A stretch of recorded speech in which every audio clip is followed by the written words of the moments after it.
I was preaching one place whether Jesus is standing from 2000 years ago, or have you told Jesus, come and sit in my house?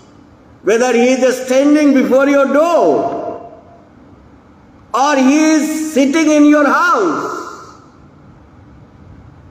with your children. Have the daily prayer in your house.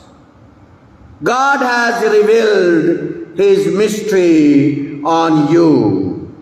Come unto me. This is extraordinary claim in this Holy Bible.